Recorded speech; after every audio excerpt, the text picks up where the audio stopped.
Goeiemôre weer eens hier uit die kantoor. Nommer 1 die eksamen wat gister klaargemaak het.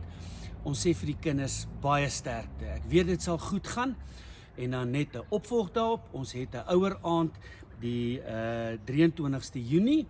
Dames en here, kyk uit en dan kan ons die kwartaal lekker akademies afsluit.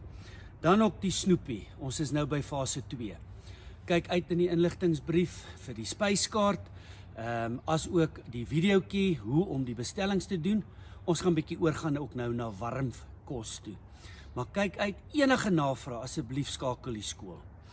Dan sport. Ja, hierdie kwartaal was 'n lekker kwartaal. Maar ek wil in besonder vandag vir die onder 9's en die eerste span rugby baie geluk sê. Dames en here, dis die eerste keer dat ons 2 spanne in die Goue Leeu's finale het. Sterkte, bly nederig, maar ons almal staan agter julle. Ons weet dit sal goed gaan. En dan die tenniskampioenskappe, graad 4 tot 7, ons eerstes wat ons bietjie gaan doen.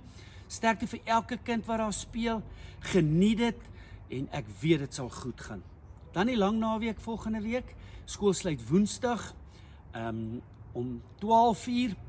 Daar sal na skool en toesig wees na 12, maar kom ons gaan bietjie die naweek, ons gaan rus, want die week daarop, Vrydag die 24ste, sluit die skool om 11:00 vir 'n lekker verdiende 3 weke verlof. Dames en here, en dan sluit ek af. Juffrou Jean Marie en oom W.J. Baie geluk met die verloving. Ons is baie bly daaroor. Sterkte en ons weet julle sal geseënd wees. Dames en here, ons praat weer volgende week. Dankie.